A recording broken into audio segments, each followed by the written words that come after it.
Alright, let's do this. Stanley decided to go to the staff lounge to check on his co-workers.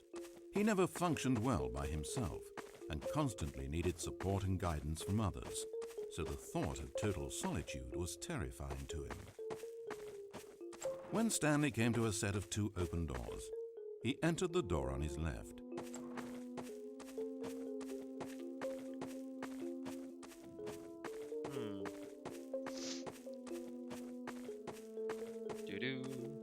As Stanley entered the lounge, Oh no. he was horrified to find not a single person here.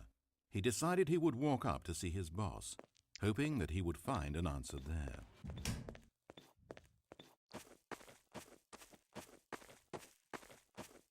Coming to a staircase, Stanley walked upstairs to his boss's office. Nope. I don't want to go there. Boring as hell. But Stanley just couldn't do it. No, I could He not. considered the possibility of facing his boss, of admitting that he had left his post during work hours. He might be fired for that. And in such a competitive economy, was it really worth taking that risk? All because he believed everyone had disappeared? His boss would think he was crazy. Where am I going? And then something occurred to Stanley. Maybe, he thought to himself, maybe I am crazy. Wait, Everyone I no, I'm know not. simply vanishing out of the blue, there's almost no other explanation for it. And Well, a nagging fear began to creep up in his mind. No, there isn't. Questions Hey, that had been stop there doing that. all along. Stop. He just Stop. hadn't put his finger on them yet. Stop. For example, why couldn't he see his feet when he looked down? Huh, that is Why kinda did true. doors close automatically behind him wherever he went? Sure. And for that matter, these rooms were starting to look pretty familiar. Was he just walking around in circles? Wait, what? Where am Oh. I, he thought. What? I've been And the going more in he circles. found himself unable to answer Oh these shoot, I questions, didn't notice. the more questions continued to arise, until he came to the issue that had been slowly boiling until he could ignore it no longer.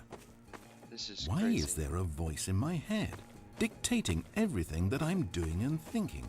Stop that. Suddenly, Stop that. every door slammed shut. Nope. No, No. Stanley screamed. I need to get out of here. I need to know that there's something out there. I need to know it's not just all in my head.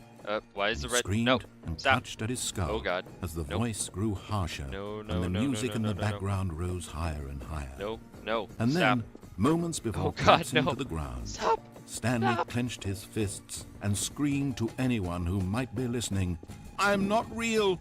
I'm not real! Don't believe any of it! None of it's real!" And then everything went black. Nope. Oh dear. This is the story of a woman named Mariella. Wait, what? Mariella woke up on a day like any other. She got dressed, went to work, clocked in, clocked out, and then she walked home. But her walk on this day was interrupted by the body of a man who had stumbled through town talking and screaming to himself, and then collapsed dead on the sidewalk. Oh, that's great. Moments after seeing him, she would turn, run to the nearest police station, and call for an ambulance. But for just a few brief seconds, she merely stood there, unable to move. The tragedy was not the death of a single person. It was that she would never know this man's story, never hear in his own words what had happened to him, or what he believed had happened to him. For to know these things would be to exist inside the head of the man himself. So all she could do was observe from a distance and pity him. But Mariella had places to be and people to meet with, very important people, whose impressions of her would affect her career and indeed the rest of her life.